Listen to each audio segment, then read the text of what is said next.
बहनें ऐसी क्यों होती है। मैं अपनी बहन को ज़्यादा पसंद नहीं करता था। उसकी शादी हो चुकी थी, लेकिन मैं कभी उसके घर नहीं गया। बस माता पिता ही उससे मिलने जाते थे।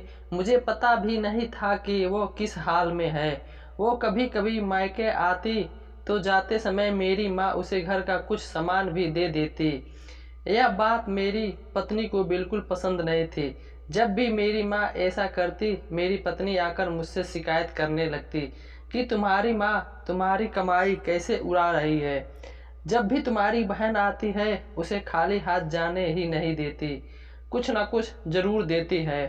तुम अपने माँ को बता दो, यह सब नहीं चलेगा। पत्नी की बातें सुन सुनकर मुझे भी गुस्सा आ गया। मैं माँ के पास गया और कहा, माँ यह सब क्या है। जब भी बहन घर आती है तुम कुछ, कभी साबुन, कभी चावल का थैला तो कभी दालें, सब कुछ उसे देती रहती हो। मेरी कमाई तुम ऐसे दूसरों में उड़ाओगी तो तुम्हें भी इस घर से निकाल दूंगा। बहन ने मेरी और माँ की बातें सुन ली। 1 घंटे बाद बहन मेरे कमरे में आई और कहने लगी, भाई जरा रिक्शा ला दोगे, मुझे अपने घर जाना है। बहन की बात सुनकर मैं मन ही मन बहुत खुश हुआ, लेकिन दिखावे के लिए बहन से कहने लगा, थोड़े दिन और रुक जाती। नहीं भैया, बच्चों की स्कूल की छुट्टियां खत्म हो गई है, अब मुझे घर जाना है। कल से इसकी स्कूल शुरू हो जाएगी। फिर वो चली गई। पिताजी के मरने के बाद जब घर का बंटवारा हुआ तो हम दोनों भाइयों में आपस में ही बंटवारा कर लिया, लेकिन उसमें से भी बहन को कुछ नहीं दिया। वो भी खामोश रही, इससे कोई शिकायत नहीं की। लेकिन हमारी माँ बहुत रोई और कहने लगी, बहन को भी कुछ दे दो। लेकिन हमने माँ की एक ना सुनी और माँ को डरा धमकाकर चुप करा दिया।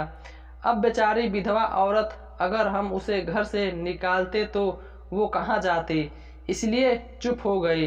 भाई साहब ने अपना हिस्सा बेचकर शहर जाकर नया काम शुरू कर दिया और वहीं रहने लगे।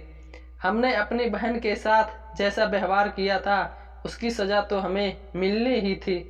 भाई साहब का कारोबार बर्बाद हो गया और वह मजदूरी करने अपना पेट पालने लगे।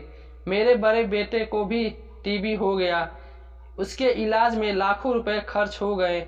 जो भी मेरे पास था सब कुछ खत्म हो गया और मुझे कर्ज लेना पड़ा। हाल इतना बुरा हो गया कि खाने के लिए भी पैसे नहीं थे, घर में कुछ राशन नहीं था। मैं कमरे में अकेला बैठकर सोच ही रहा था कि मेरी बहन घर आ गई। उसे देखते ही मेरी पत्नी ने कहा, आ गई मनहूस। बहन को देखकर मैं भी गुस्सा हो गया, लेकिन अपने गुस्से को दबा लिया। वह मेरे बच्चे के पास गई, उसे देखा और फिर मेरे पास आकर बैठ गई। मेरे भाई, क्या तुम परेशान हो, यह कहते हुए उसने मेरे सर पर हाथ फेरा। बड़ी बहन हूँ तुम्हारी, तुम मेरी गोद में खेले हो। अब देखो अपनी बहन से भी बड़े हो गए हो कि बहन को कुछ नहीं बताते, अपना दुख भी नहीं बांटते। यह कहते हुए उसने अपने सोने के कंगन निकाले और मेरे हाथ में रख दिए। मेरे भाई परेशान ना हो, यह कंगन बेच दे, उसने घर का राशन भर दो, अपने बच्चे का इलाज भी करा दो और पैसे की ज़रूरत हो तो बेझिझक कह देना अपनी बहन से, मैं तुझे इस हालत में नहीं देख सकती। और हाँ, जाकर नाई से अपनी दाढ़ी भी बनवा लेना, देख कितनी बढ़ गई है। मैं आश्चर्यचकित होकर बहन को देखे जा रहा था और वो कहने लगी, भाई इस कंगन के बारे में किसी से ना कहना, तुझे मेरी कसम। यह माथे को चूमा और कहने लगी, चल अब मैं चलती हूँ, तेरे जीजा जी और बच्चे आते ही होंगे, फिर आऊँगी। मैं पहली बार उसे घर से बाहर तक छोड़ने आया, देखा तो पैरों की चप्पल भी टूटी हुई थी, उसने कपड़े भी वही पुराने पहने थे। मैं बस देखता ही रह गया। मैंने तो कभी अपनी बहन की घरेलू हालत जानने की कोशिश नहीं की, लेकिन जब उसने मुझे बुरे हाल में देखा तो दौड़ती हुई आई और अपने सोने के कंगन भी दे दिए ताकि मैं अपने बच्चों का इलाज करा सकूं और अपने घर का हाल सुधार सकूं।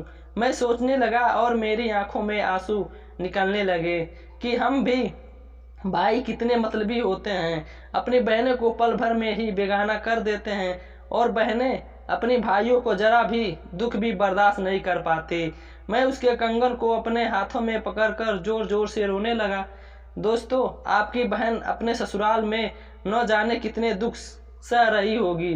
कुछ समय उसके पास बैठकर उसका हाल चाल जानने की कोशिश जरूर करें।